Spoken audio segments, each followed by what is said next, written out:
and kind folks, welcome to RPG with DBJ. I am your host, DBJ. Welcome to the show, and thank you for being here. Today, what are we going to talk about? Well, it came about as kind of a little project of mine, and of course, yes, there's continuous drama with WotC and the OGL and SRD and OGL 1.1 and 1.2 and all that, but I thought I'd make today a little bit more personal in terms of how content creators like myself are dealing with the issues of, like, what do you do if you already have products out there that are already um, listed under the SRD, or you think are listed under it?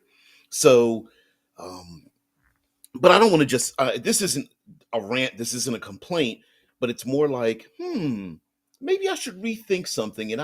And I tend to fall more positive. So I thought I would just basically just talk openly about what I plan to do with the things that I've done. This was a like top of my head. It's like a more of an emotional thing, and I decided to try to put it on paper. Well, not necessarily paper, but Google Docs. But where I'm going from. So okay, so let me state my issue, my problem, my agenda, and see if you guys can kind of feel where I'm going with this.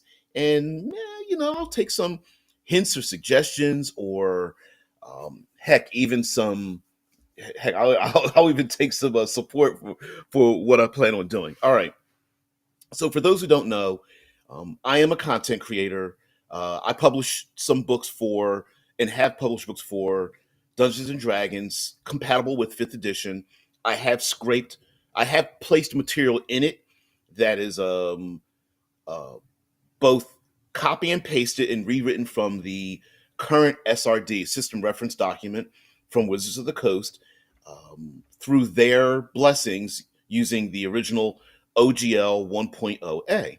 Now with changes, I feel like, yeah, Mike Gould says, yeah, we're in the same boat. So, and I want to put out this dilemma because there are a lot of content creators out there, and when I say content, I don't mean YouTube and Twitch and whatnot. I'm talking about mainly publishers, but in the same way, people doing live plays, actual plays, and things like that that are using Fifth Edition.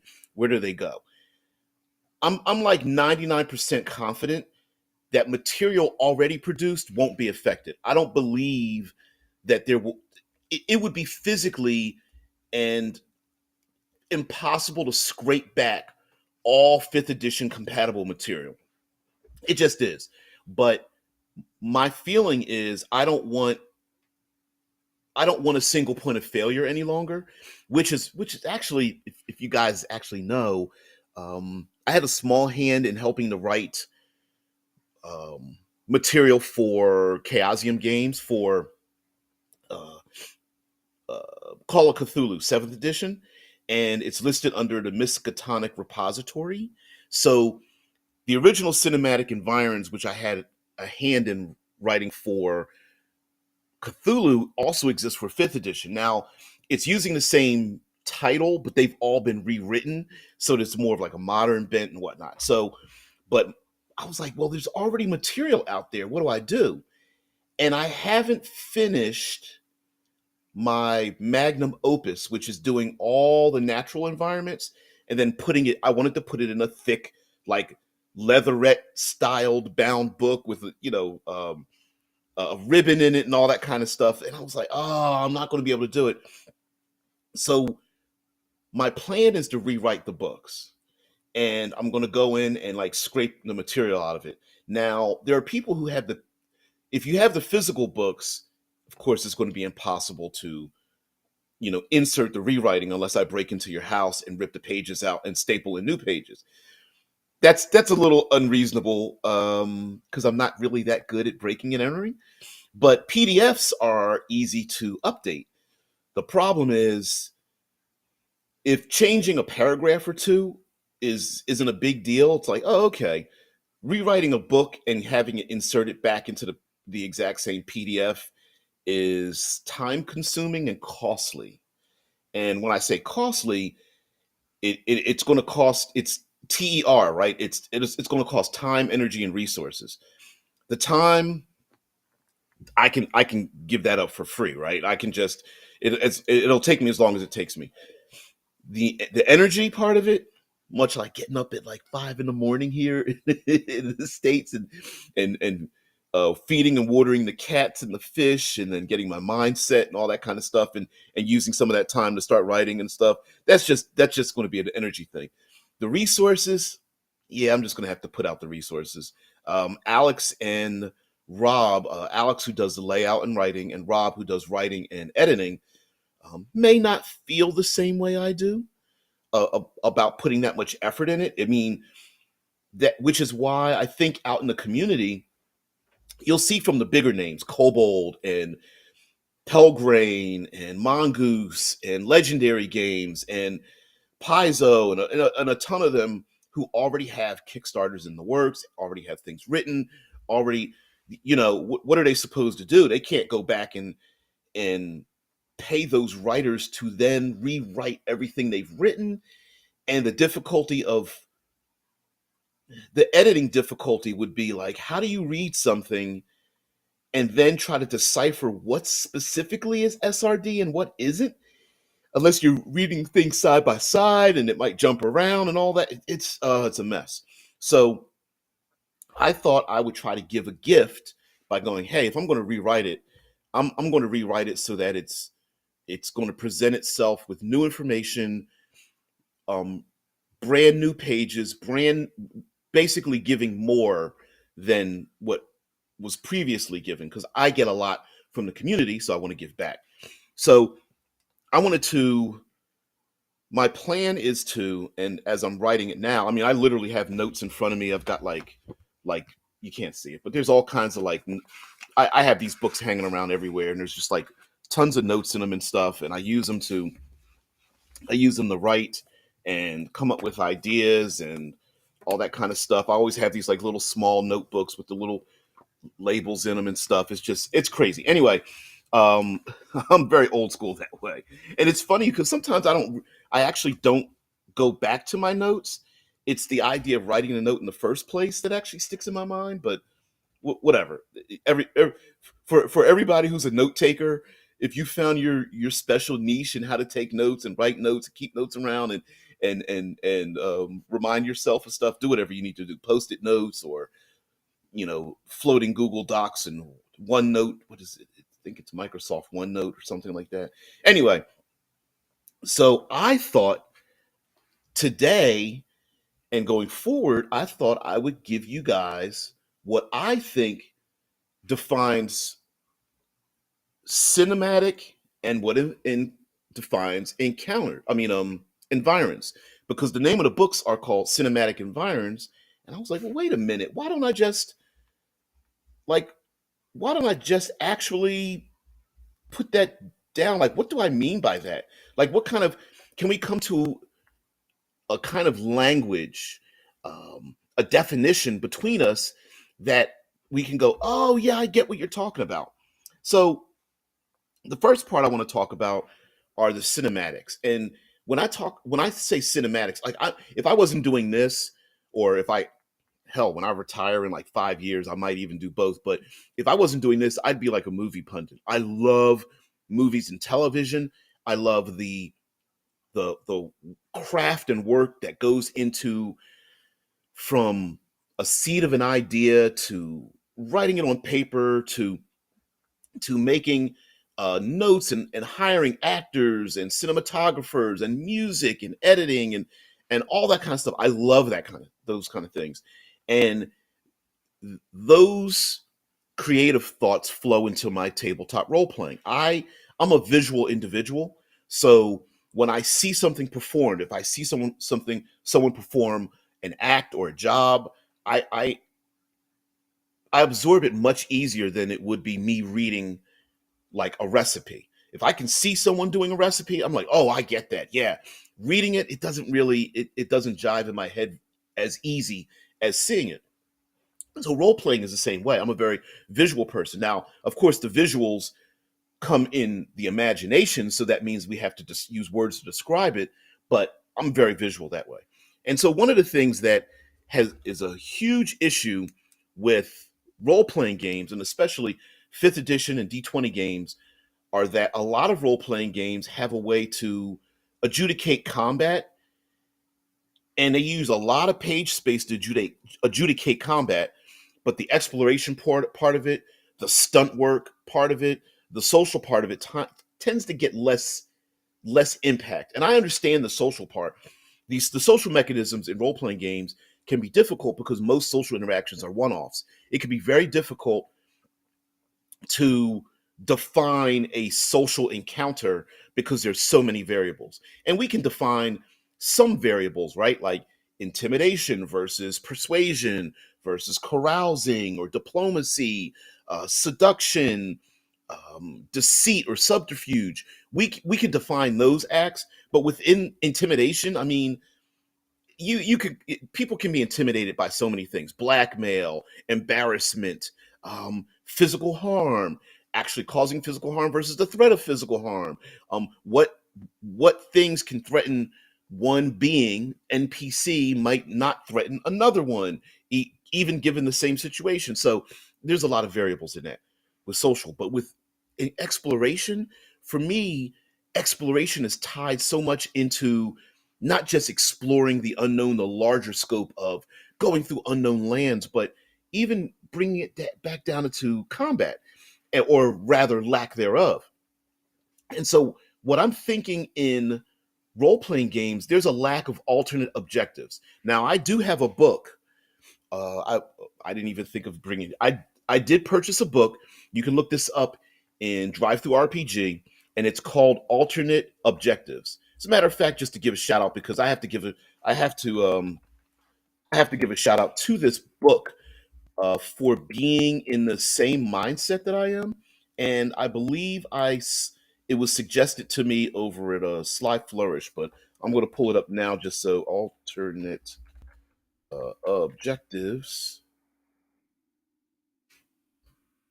And there's a fifth. I'll put up the 5th edition, but there's a 4E 5th edition and a Pathfinder version of this book. But I'm going to share it because I think this. I think this individual or company or whatever. Alternate objectives. There we go. And sorry about the clicking. It just requires me to. It's kind of the software I use is pretty. There we go. Alternate objectives for 5th edition, and I'm putting this up here because uh, I feel like this book they really captured what I'm thinking, and what I mean by that. Oh, and let me put let's go ahead and get this. Let's copy the link and put that in the chat. There we go. Let's paste this up in here. So, alternate objectives is a book that I hope it's clickable. Um, that talks about win loss in role playing games, especially Dungeons and Dragons, 5th edition and more, without the needed distraction of life and death.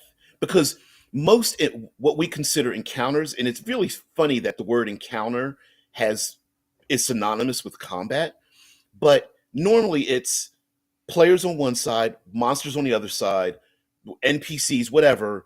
When one side through attrition, there's a win loss, and I think there's so many other ways we can tell stories with this. So I'm going to give you my top 11. I know I'm 11. Like, why 11?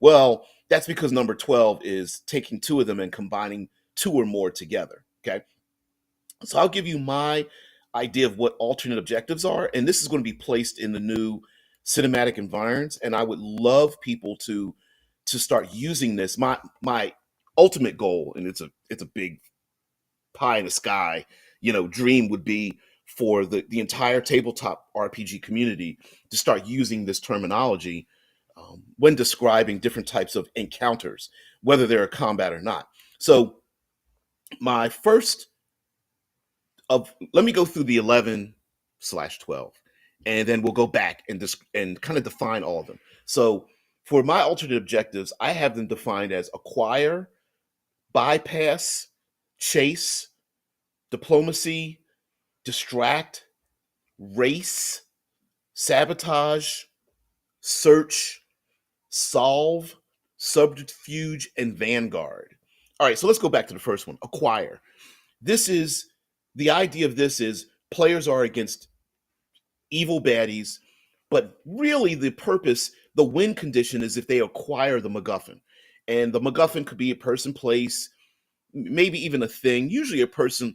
I mean, it may be a person or thing, but might be a place, but they have to acquire something to get the win condition. And mind you, like I said, with TVs and especially movies, very much we've all seen the our heroes trying to acquire some sort of artifact or a key, medallion, book, object, something like that. A, Aladdin and trying to acquire the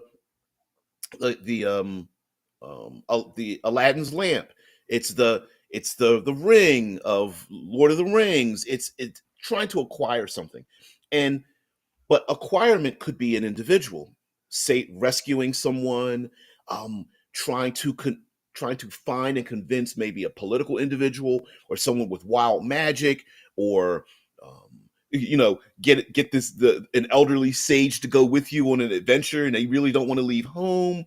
It could be anything. It could be someone undercover, whatever. There are whole television shows about acquiring an individual to perform some sort of action or whatever. And for me, I'm really into the acquire portion of this, because the you could set up how much time, effort, or energy it requires for the players to acquire the thing, or it could be multiple things, right? Rod of Seven Parts comes to mind. Now, acquire could be very simple, like players are. I can, if you can hear my cat in the background, is it? Come on, kitty. Yeah, come on. Acquire could be something simple, maybe like capture the flag. The object is on the other side of the bad guys, and the players need to go get it. It could be carried by the big bad, and they must get it off of, steal from, or snatch it from the big bad to then use it somewhere else.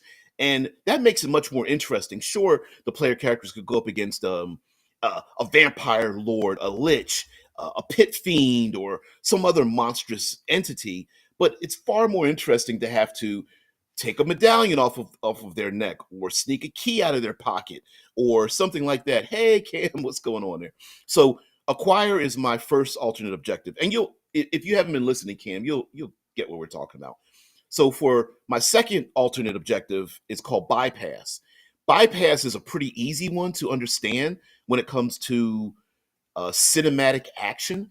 A bypass could be there's monstrous carnivores chained up to uh, block a door or something, and the PCs need to bypass this section. Bypass is very much used in all of the Mission Impossible movies. We need to sneak in somewhere, bypass something, and bypassing doesn't necessarily need to be stealthy. Maybe there are chains that pull back. If someone can find the latch that causes the chains to retract to allow space to go down the middle of the room to then unlock the door to get on the other side, it may not necessarily mean killing the big evil things.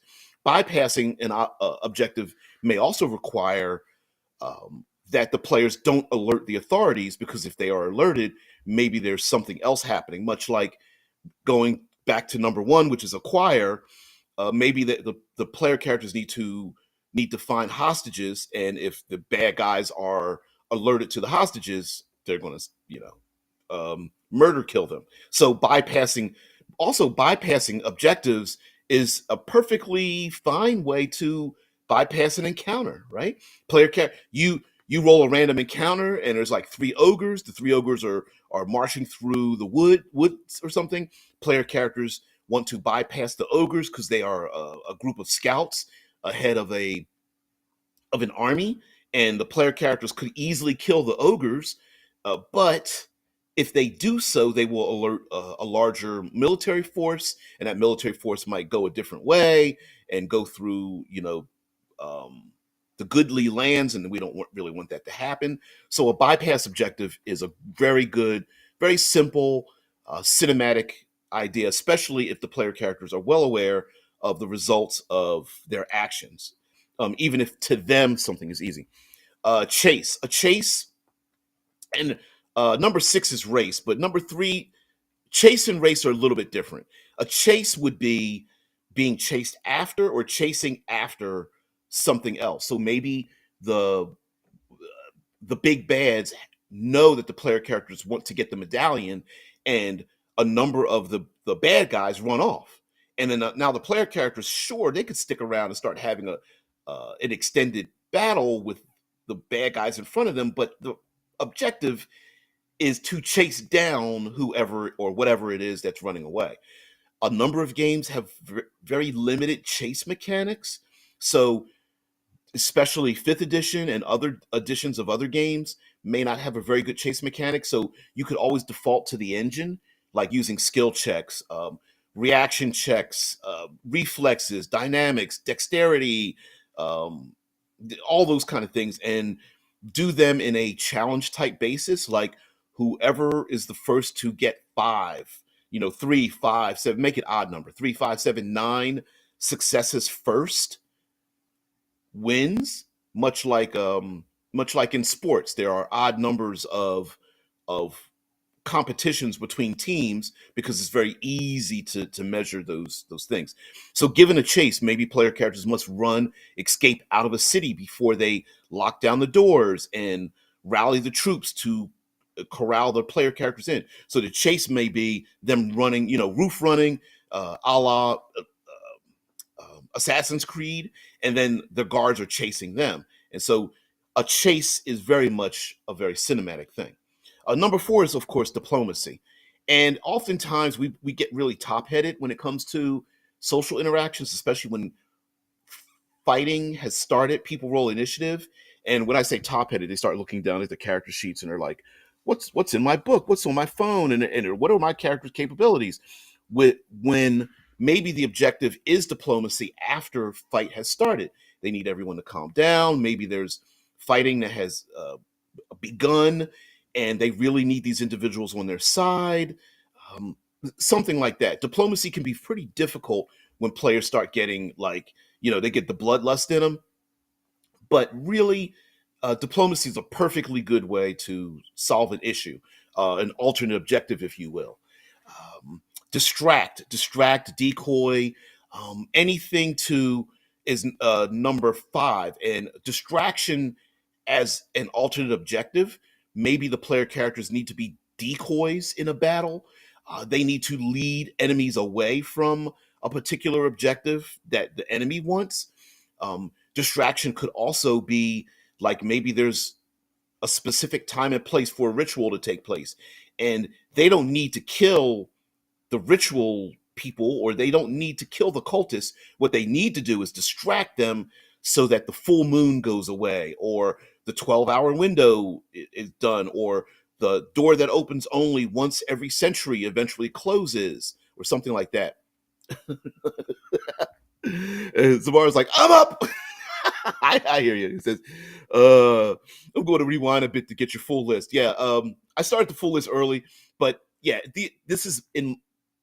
I am both developing this idea and going to incorporate them in the Cinematic Environs books, because really what's going to end up happening is if I scrape all the SRD stuff out of the books, well, what's left? Well, I have to add, I want to be value added. So this is my attempt to define cinematic and define environs, if that makes sense. All right, so we went through acquire, bypass, chase, diplomacy, distractions and decoys are very good, especially when players tend to be kind of bloodthirsty. It's like, oh, we want to win and we want to defeat all the enemies, but maybe the objective is, strangely enough, to pretend to lose so that you become a decoy. The players become decoys for the enemy so that other allies can achieve something. For example, if there are 10,000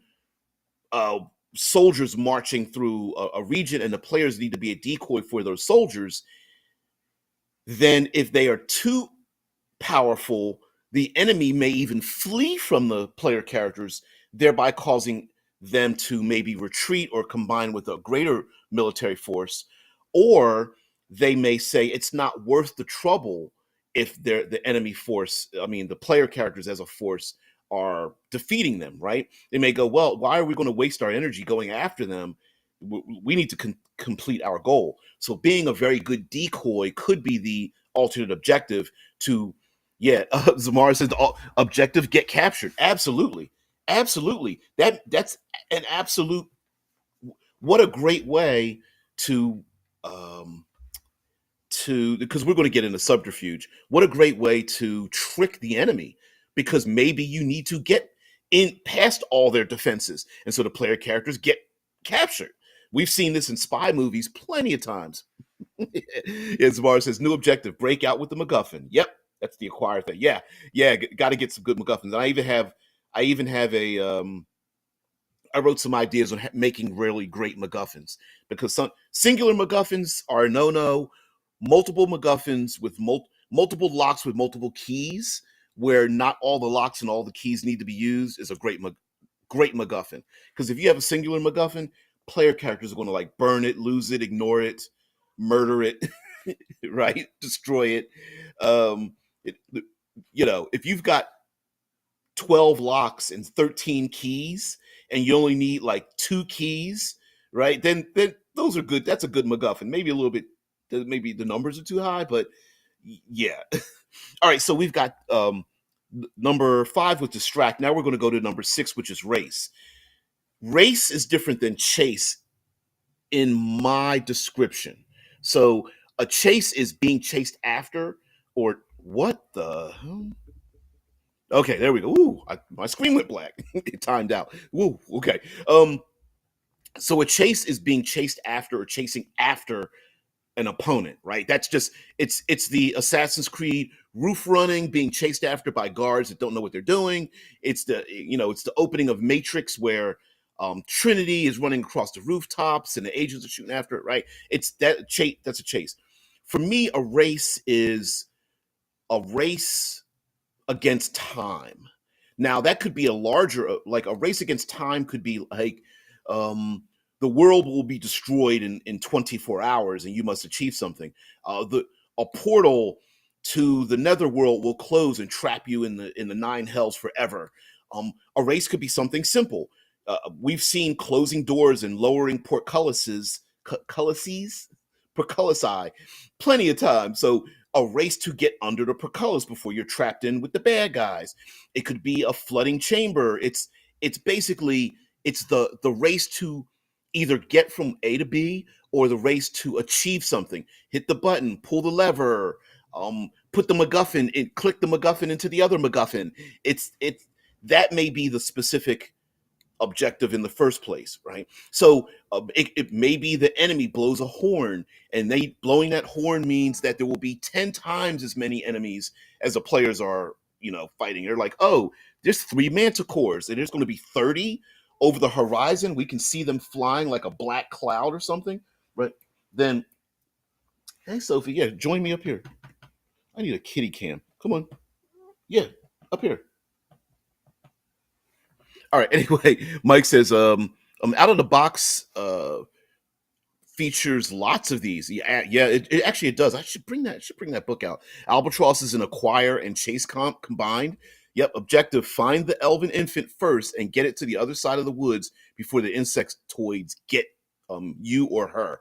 And we've seen the race and chase plenty of times, but the race to get something, the race to get the knock list before they shut down the thing, the I don't know, region or security or whatever. It could be something is about to flood or become destroyed or something, and you need to get the thing before it goes away forever. Maybe it's sinking into lava or acid or floating away into space or going to disappear forever because of a magic spell or something like that. So racing is a great alternate objective. Number 7, we have sabotage. And listen, who doesn't love a good sabotage? Setting off bombs, blowing up buildings, knocking things down, destroying things. What was it? In Sabotage was used to great use in, I don't know what season of Vikings is. It's like, what is it, fifth or sixth season or something like that. Anyway, in Vikings, they pulled down the London Bridge, and the rhyme London Bridge is falling down, and so they had some of the Vikings sneak up under the bridge to hack away at the bridge with their axes, and then the other ships lash their ropes around the bottom of the bridge, and then they had to row in the opposite direction to break the bridge, and that prevented reinforcements from going across the bridge, and it shut everything. The whole point is that it was sabotage, and people love player characters love sabotaging things. Now, a sabotage could be disrupting a cultist ritual. Sabotage could be flooding a chamber, breaking a wall so water floods in, or lava overflows the hobgoblin dominated dwarven hold, or something like that. Yeah, Zamara says a race with keys. Yeah, you must get the bobbit, yep, which is locked behind 5 doors. You get 2 of the keys, opponent gets 3. Right. Lose one to the opponent after unlocking the first. Opponent does the hard work. Yeah, yeah. Bobbing back and forth. Hey, very first Mission Impossible movie, which much of this came from me wanting to do a retrospective of the Mission Impossible movies, and in it, what was it? There was a CD-ROM that Ethan Hunt had in his hands, and he's like, which which one? Flick, flick, flick, right? And it's like, what? I don't know which one is which one. The whole That's a perfect way to raise is. Tomorrow says, and you beat them at the end, fresh face, with the opponent doing all the hard work. That would be pretty funny too, because that involves some subterfuge. All right, so number 8 is search. So search, all these are very general, and of course, you guys know they overlap and combine together, which is why number 12 is you using 2 or more of them together. But a search alternate objective is, yes, there's enemies, but you really need to look around someplace to find a thing. Maybe you're searching for someone, like there's a MacGuffin, you just don't know where it is or how to get it or what's going right. So there's keys, Zamar. You need the keys, but where the hell are the keys in the first place? You have to, and searching could be searching for information to find the person who knows where the keys are at. Maybe it's searching for where the keys have been placed. And this is a great way to have like a rolling puzzle or rolling um, riddle, because when a riddle blocks a door, sometimes action comes to a halt, and some players don't really. There are some people who really hate riddles, especially with role playing games. But if someone has a riddle in their pocket, excuse me, and they can still continue with the plot, and maybe the riddle unveils something like, it crawls on 4 in the day, walks on 2 in midday, and then walks on 3 at night. Where the answer to that is like, walks on 4 as a baby, walks on 2 midday as a adult human being, and then walks on 3 as a person with a cane at night. And then maybe that reveals something, but they have this in their pocket, and the players are like, we got to search for this key. Where's the key? And the key is with it involves time or something, and then they find a clock or a hourglass or something. They look underneath it, and there's the key, or it's that kind of thing. So search could be a search for a way out. Search could be for an object, or again, key. And I'm using key not in a physical key, but a way to a key could be a special magic word to open up a locked door or something like that. A key could be to undo a ritual, but where's that word written at? Is it in a book? Is it maybe someone has it in their pocket or something like that? We've seen many of heists where someone has a way to unlock something, but they have to find where the safe is first, which is somewhere hidden in the room, and then open up the safe. Yep, Zamar says a conceptual key. Exactly, exactly. So we're almost at the end here. We've got solve, and an alternate objective of solve is you have a number of ingredients, but the ingredients have to be put together to solve the problem. Great, we got a key, we got a lock, we've got a riddle, we've got the individual we saved. Now we have to put the ingredients together. Oh, the young lady with wild magic must then place their hand against the door while reciting the words of attrition that we just acquired and put those things together to solve the situation. Mike's like, I was about to mention heist and you beat me to it. Oh, we're always on the same page with this. I guarantee you, I've mentioned things offhandedly that you guys you're like screaming in the background, like, I want to get this on my phone or type it in the computer before he says it. So I know you're ahead of me. I know it. But yes, solve could be like solving a riddle. Solve could is a huge umbrella of maybe there's many enemies come flowing out of a portal and you must close the portal, but how do you do it? I don't know. And then the players are like, well, maybe we could do the ritual in reverse. Yeah, oh yeah, but we're too busy fighting.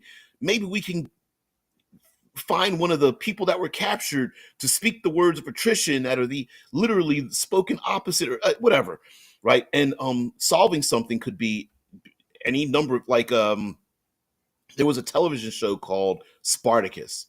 And in Spartacus was a military tactician and solved many issues that came about through action and intrigue and things of that nature.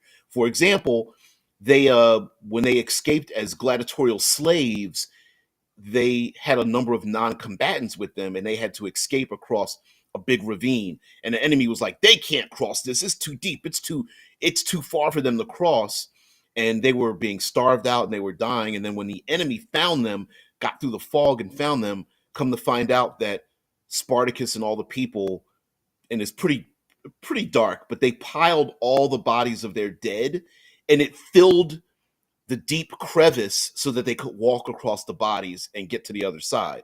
And it's pretty bleak, but they really needed to do it. And they prayed to the gods and all that kind of stuff. But it was pretty cool, right? And it were a number of things.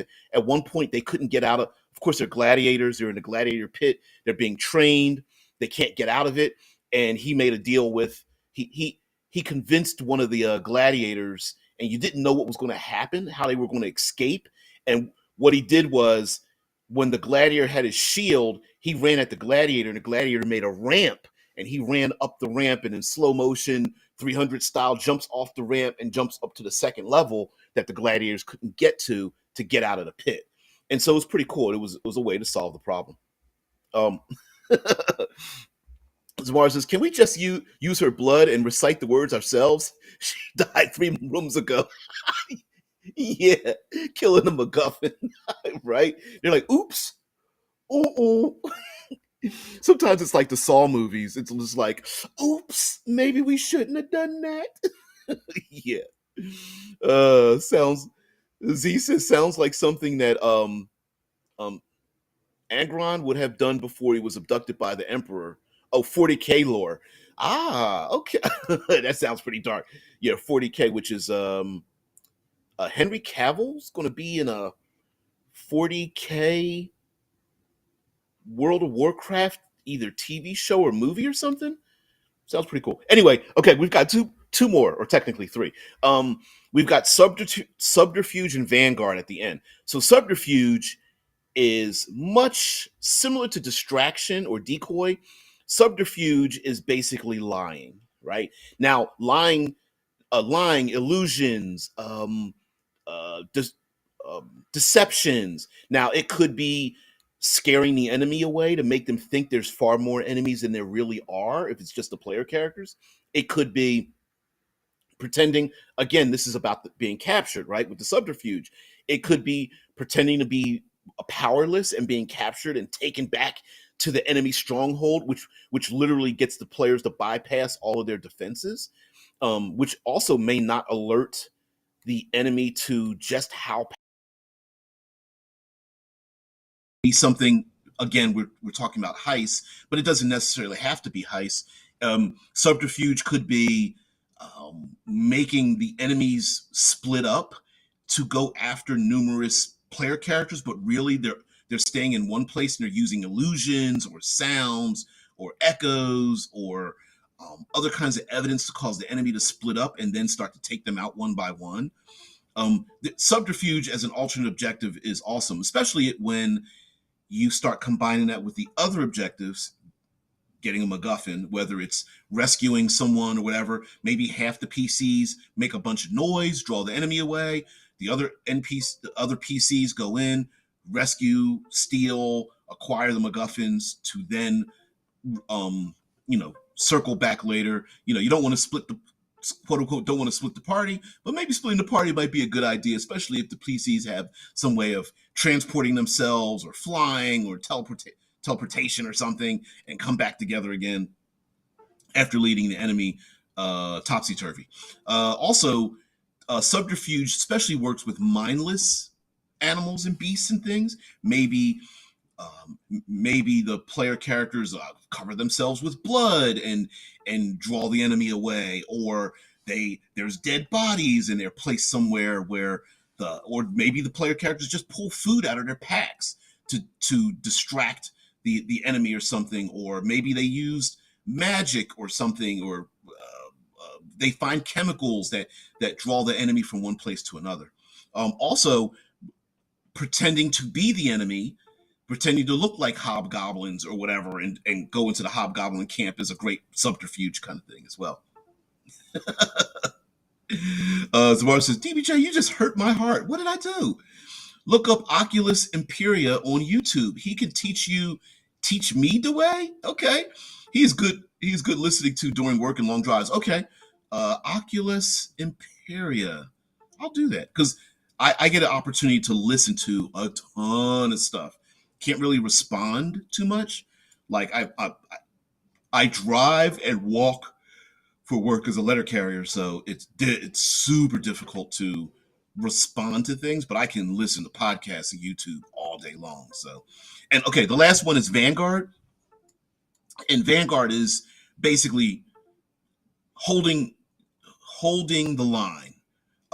It could be protection, it could be driving off forces, but maybe there's something, especially if NPCs are not combat ready, combat enabled, but the player characters are, but they have to wait for the NPCs or the MacGuffin to do its thing to make a thing happen. And this is also, vanguarding can also be like a last stand, or the player characters know there's a time limit on something, whether it's a door is about to shut, the volcano's about to explode, the portal is about to shut, or whatever, and the player characters are like, no, we're gonna make the enemy stay here so they don't go there. Superhero comic books do this a lot, right? Where they know that the enemy will be defeated or jammed or stuck or whatever, but they have to bide their time.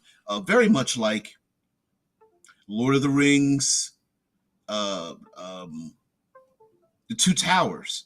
I'll be back when the sun comes up. With I don't know how many days it was, and for some reason, while watching the movie for the first time, completely forgot about the fact that Gandalf said he'd be back, and Helm's Deep is about to get overrun, and what are we going to do? We're going to hold the line, and then here comes Gandalf coming over the hill, and the sunlight blinds them, and they raise up their spears or pikes or whatever, and they get run over. And that's a great way to incorporate almost a Deus Ex Machina, or a MacGuffin that, like, for example, the player characters are agents of a very powerful entity, but you don't want to overshadow the player characters.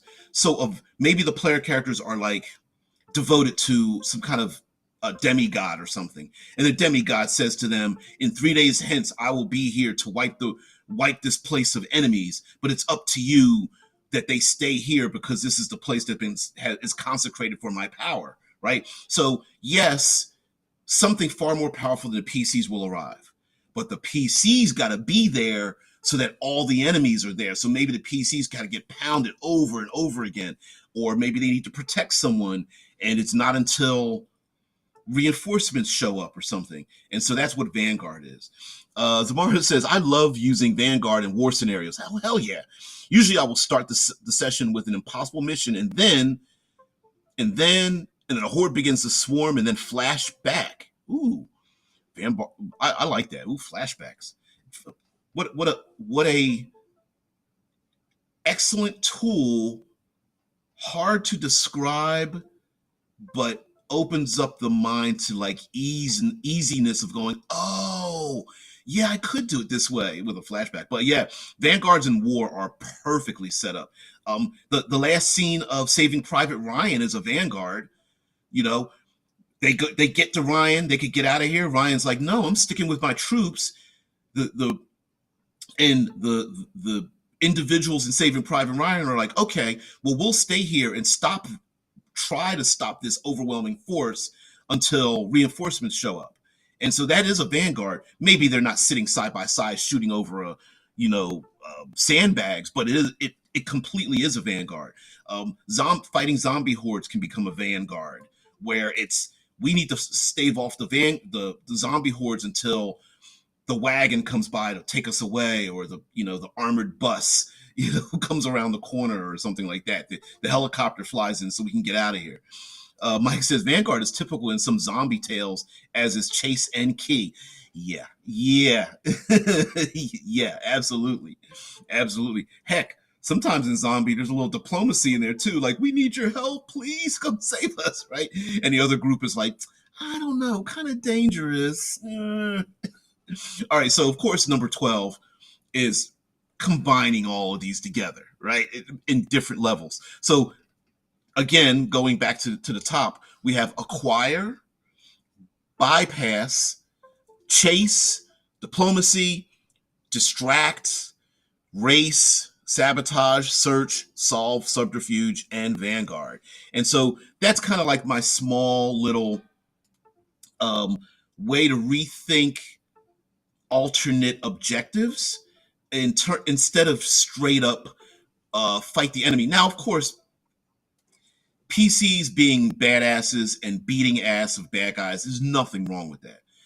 But I think having different objectives, much like what are some, this is going to sound strange, but thinking of some childhood summer camp games can lend ourselves to having some of these alternate objectives, like the egg on the spoon running through the field to get to the other side, right?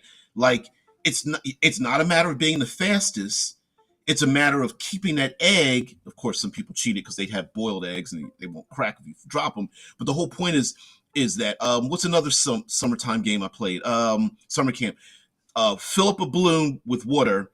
You stand so close you can touch the hands of the other person. You hand them the balloon, they hand it back to you. Then each person takes a step back. You hand the balloon, you hand it back to you. Take another step back. Now you got to toss it and toss it back. Take another step back. You toss it to them, toss it back, and you get further and further away to the point where you're like, throwing it overhand or not. Or what is it? Red Rover is another game. Hopscotch is another game. All those kind of things. And because we talked about this during what's the name of the game? Oh man, the TV show. Boy, it just blew out of my mind. Doesn't matter. The whole point is that it's about finesse, and winning isn't necessarily killing everything on the other side. Samara says, I can use that as a one shot. Thank you for giving me my fourth one shot for my play test. Okay, Vanguard mission a la Saving Private Ryan. You know what? To be honest with you, I thought about using that for Call of Cthulhu. Now, follow me on this is Call of Cthulhu deep dive rabbit hole, but Call of Cthulhu is not really about winning. It's lasting longer than everybody else, because usually insanity and death are usually right on your heels in that kind of game. But imagine it's about attrition, and the player characters are the last ones left with an overwhelming force over the horizon, and they just need to fight it and fight it and fight it until there's just basically none of them left, right? And the idea is that maybe both the combat stresses, i.e. sanity, and the physical stresses, i.e. very easy to get killed and die, are the things that the player characters are fighting against, knowing that the end of the one shot, they're probably going to be dead or insane. And I think that would be really cool. It's a role-playing game. Not in real life, it's a role-playing game. Zamar says, now I just need 2 more so I can run my 15 one-shots. Okay. Mike says, the real trick to making these work is finding the right audience. Hell yes. Hell yes. The amount of complaining online about puzzles, yeah. So getting tables to engage in more than insert weapon into monster.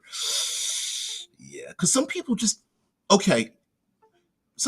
don't like puzzles, but I feel like some of our actually best monsters are puzzle monsters.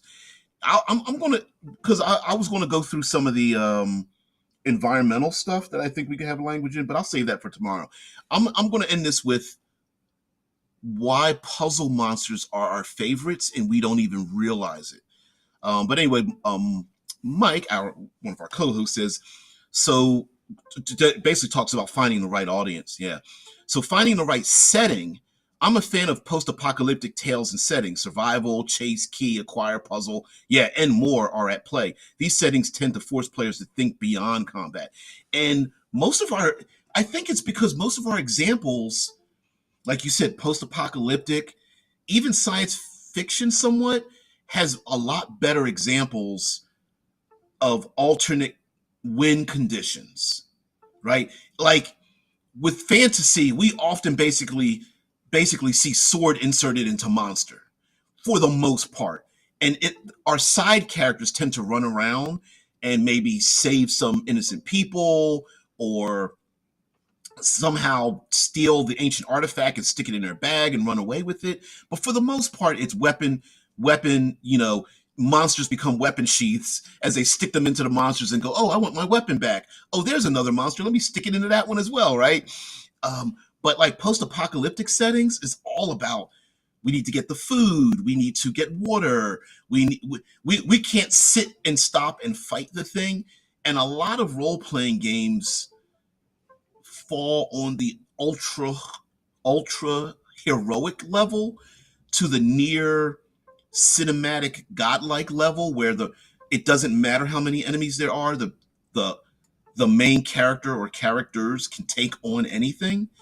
And I think it's about creating consequences for basically being a badass, right? Like the consequences are sure, when the enemy bad guy or something, big bass is like, yeah, you can take me out.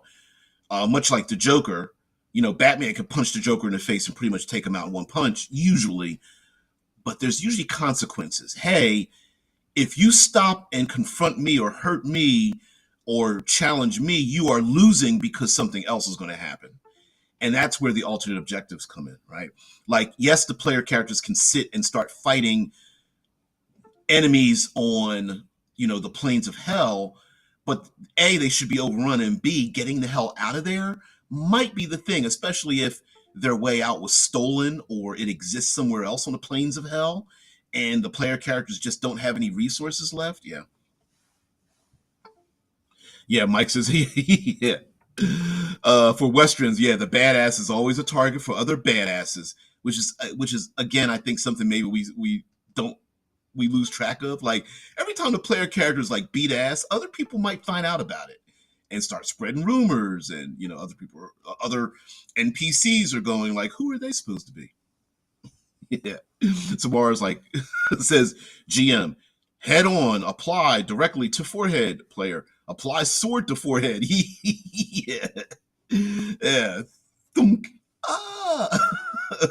All right, so I'm going to say this about puzzle monsters, and I think we lose sight of puzzle monsters. So one of the best, there are many historical puzzle monsters, but one of the best puzzle monsters that has alternate complications and way to solve them is the vampire. But there's a lot of puzzle monsters. You're talking the Medusa. You're talking the basilisks. You're talking, and when I say puzzle monsters, yeah, you're the fastest bow in the East, eh? Right? It's yeah. There was a great movie. I don't remember the name of it. It was it was thematically quite sweet, where the main character is a samurai and shows up on the battlefield, and then there's another samurai swordsman across from him, and the subtitle under the person across from the main character was, greatest swordsman in the world or in the land or something. And then they both run towards each other, slash past each other, and they show the words literally blow like leaves away from his enemy over to underneath the main character. And it was so cool. And then you see the main character's opponent fall over dead. And I was like, that's really cool. That was really cool how they did it. It was like leaves that blew from one character and went over to the other character, and it was like, oh, our main character now is the greatest swordsman in the world, right? Yeah, Mike says the troll is one of the oldest puzzle monsters, to the point where the puzzle is common knowledge. Yeah, troll, fire and acid. Hydra, fire and acid. Cut the heads off, stop it from growing. A lot of these are mythological, but I think vampires are like some of the greatest vampires, with um, some of their greatest abilities: shape changing, mind control, draining blood, walking on walls, turning into mist, turning into uh, flocks of insects or spiders or bugs or ravens or something, right? Like vampires tend to have a cornucopia of abilities depending on what what types of vampires you see.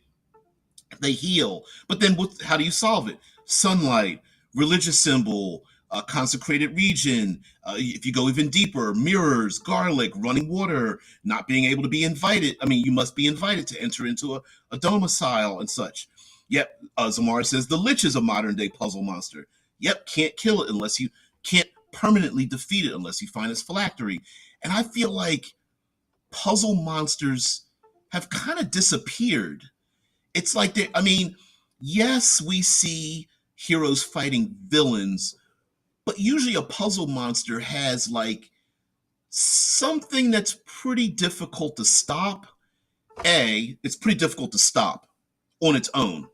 Medusa, if you look at it, you turn to stone, right? And usually the solve isn't is I'm going to say out of the box, but what I mean by it is usually the solve is a non-combat or an alternate maneuver to get around it, right? So what I mean by that is like let's go with the Lich. Lich has a phylactery, which means it's automatically an alternate objective. You gotta first you have to defeat the Lich if you can, which means you might have to vanguard the whole thing. Liches usually have minions, so you gotta fight them off too. But you also need to find a phylactery, which means you have to solve an issue. You got to find a problem. You got to find someone who knows where it's at, and then you have to go through. You maybe there's a lot of subterfuge because you need to find a phylactery without the Lich knowing about it, because the Lich is definitely going to kill you. It will drop all issues to go after anything that's going to go after its phylactery, and then you have to destroy the phylactery, which in itself may require certain things, right? And that's a whole lot different than undead mage that you just fight and blast. And I really wanted to work on, I haven't figured out how to do it yet, but I really want to work on like how to make really good puzzle monsters. And it can break the math of most games, especially superheroic games. And it's a shame too, because I really like, I don't know. I like the idea of like having to defeat something. What was it? At one point, trolls in Tolkien's thing, trolls turn to stone if they're awake and see the rising sun or something, right? Yeah. Let's see. Mike Gould says the other end are fiends like the Rakshasa or Spirit Naga. Okay. Even if you kill them, they just come back. The solve is to go to hell to kill them, not easily available. Yeah, sometimes people forget that. Like some of these creatures are their own avatar. Like you can confront them physically here, but they're just going to regroup, knowing your capabilities, and then they can come back, sevenfold, right? Zamara says also the beholder is meant to be a puzzle monster, but people just use it to straight out of the box as a monster to defeat, which is why I randomized the eye rays. See, listen, thank you for that, because I feel like I think you guys are settling into something in my head because I think many creatures lend themselves to randomizing what they can do, which in itself is a puzzle to figure out what it is they can do. Like I do agree with you. Like the beholder, I think, was meant to be a puzzle monster because I think its eye rays, we weren't supposed to know in every encounter what a beholder could do. Right? Like I could see a beholder having an eye stalk that's psychic, but what does that mean? Is it mind control? Does it wipe your memory? Does it just paralyze you? Does it wipe the spells out of your mind? Does it, right? Like it could be maybe it mentally turns you, blind and deaf or something. Maybe, whereas another eye ray, of course you got fire and cold and all those kind of things, but maybe there's something different. And yeah, yeah. Michael says the entire Harry Potter series is a kill the lich story. It sure is. Yeah, long-term villains, like Rakshasas and fiends tend to be long-term villains as well. It used to be defeating vampires and mummies were the kind of thing. Ghosts, where it's excise the corruption or something, was more or less the objective rather than fighting it head on. But a lot of those creatures, I don't want to. Yeah, I guess you could say they were nerfed. A lot of the creatures became so that you could defeat them without an answer as to how to defeat them. Where if you hit it hard enough a number of times, like you could kill a ghost. And whereas in the old days, it was like, no, it's ethereal, you can't kill it, but it can sure go after you. And it's like, ooh, how do we stop this? And then usually the point was avoid the ghost, placate the ghost, stop the curse, let the ghost move on or something like that. Zamar says, my favorite is when I rolled that the central eye turns his enemies to hyenas and has the shape flesh spell. Ooh, that's how I got Knowles in my game. Ooh, that's kind of cool. Different, but kind of cool. I mean, even what was Circe? Greek mythology. Circe, island full of animals. They were guys on her land and stuff like. I mean, even that is the not trials, the travels of Odysseus. I believe had a bunch of puzzle encounters fighting Talos, the giant bronze statue, and pulling the plug on his ankle so all the boiling and fluid inside would take it down. Hercules fighting the Nemean lion, using its own claws to cut away at its own unpierceable flesh. Of course, the Medusa and the Hydra, the Minotaur that knew its way around the labyrinth, all that kind of stuff, all those things. There must be a way to make a database of these things, both the benefits and penalties for that a lot of these mythological creatures had, and then extrapolating from their capabilities, and then going, hey, PCs.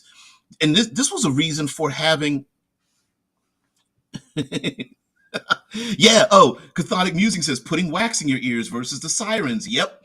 The sirens could, if you heard the sirens, they would hypnotize you, make the sailors jump off the boat. You go out and they call you from the beach, and you'd walk out on the beach and drown. And it was like, oh, got to put something in the ears. What was another one? Tricking the Cyclops was one, and nobody was here, and the Cyclops, when asked, who stole its pigs or something, and it was like nobody.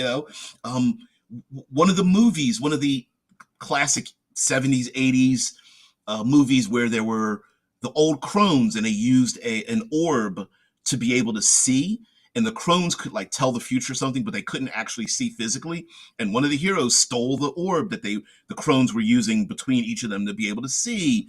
It's like it's little things like that that I feel is missing from a lot of the challenges in the gaming. I mean, putting wax in the ears against like sirens and banshees and heck, even you could even start naming off a bunch of different spell or magical effects that some monsters might have, and that to block their ears so they don't they see NPCs like holding their ears and being driven crazy and blood coming out of their eyes and ears and mouth, and they're like, no, stop it, But then maybe the player characters can't hear each other, that kind of thing. So Mark says, are you talking about the Greek myth with the goddess who kept turning her lovers or lovers into swans because Zeus didn't act like her husband?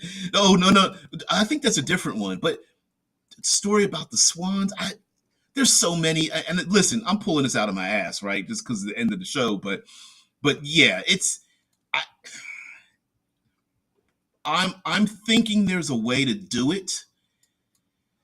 But how do you sell to players that there isn't an upfront way to defeat the enemy? You got to figure it out and maybe use that as your benefit. I mean, that's really where exploration came from in role-playing games. It was we're low-level characters. We're going to run around. We're going to go back to town and ask a sage. We're going to ask NPCs. We're going to see evidence on the ground of how to defeat the troll, how to defeat the Medusa, how to defeat the Hydra, all those things. Now it's pretty commonplace, but I think the RPG community could use a new set of these types of monsters, or at least options or something. I really do. I really think it could use it.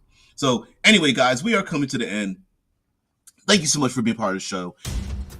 Again, you could go back to the beginning where I talked about alternate objectives, and tomorrow I'll talk about alternate objectives when it comes to cinematic action, and then tomorrow we'll talk about the environment part of it, because I kind of I feel the obligation to rewrite the rules in the books that I had written and to value added. Anyway, guys, thank you so much for being part of the show. I appreciate it. Have a great one, and thanks for watching.